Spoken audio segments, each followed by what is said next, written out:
ঢাকা শহরে যারা থাকেন তারা জানেন যে ঢাকা শহরের রাস্তায় কি পরিমাণ জ্যাম পড়ে। এক হলো গাড়ি ঘোড়ার জ্যাম, আর এক হলো মানুষের জ্যাম। ঢাকা শহরের ফুটপাতে মানুষের অনেক জ্যাম পড়ে। আসলে এই জ্যাম পড়ার পিছনে একটি রহস্য রয়েছে। কিছু ছেলে মেয়ে কিংবা পুরুষ মহিলা রয়েছে, তাদেরকে আমি ভালো ধারণার্থে স্বামী স্ত্রী মনে করি, পরকীয়ার সাথী মনে করি না। তারা বাসা বাড়িতে সর্বদা ঝগড়াঝাটি লেগে থাকে, তাদের বাসা বাড়িতে কোনো শান্তি নাই, বাসা বাড়িতে তাদের কোনো মিল নাই। রাস্তায় বের হলে তাদের ভালোবাসা আদর উতলে ওঠে। তারা রাস্তায় বের হলে দেখবেন সে তার হাত ধরে হাঁটতেছে, তার কাঁধে হাত দেওয়া, ওর কোমরে হাত দেওয়া, আর হাঁটতেছে, আর তাদের ভালোবাসা উতলে উঠতেছে। এক পা ডান দিকে দেয়, এক পা বাম দিকে দেয়। কোন দিক যাইবো, ডানে যাইবো না বামে যাইবো এটাও জানে না।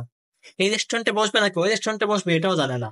রাস্তায় মাথায় হাত দিয়ে হাঁটতেছে, কাঁধে হাত দিয়ে হাঁটতেছে। পিছনে যে মানুষের ভোগান্তি হইতেছে, পিছনে যে মানুষ সিরিয়াল দিয়ে হাঁটতেছে তাদের এই পরিমাণ জ্যামের কারণে, তাদের পিছনে মানুষগুলো জানেই না যে কেন তারা সামনে এত জ্যাম পড়তেছে। দুইজন হাঁটতেছে, হাঁটতে হাত ধরে, কাঁধে হাত রেখে মাঝে হাত রেখে হাঁটতেছে আর কথা বলতেছে। যে সকল লোকেরা এইসব কাজকর্ম করেন তাদেরকে আমি বলবো, না, বাসা বাড়িতে থাকা অবস্থায় পরিপূর্ণ সিদ্ধান্ত নিয়ে রাস্তায় বের হবেন যে আপনারা কোথায় যাবেন, কোন রাস্তায় হাঁটবেন, কোথায় বসবেন, কোন রেস্টুরেন্টে যাবেন। রাস্তায় আইসা ওইদিকে যাই না ওইদিকে যাই, সামনে যেমন আর পিছে যাবো, এই যে একটা দ্বন্দ্বের মধ্যে পড়ে যান, আর পিছনে মানুষগুলো অনেক ভোগান্তি হয়।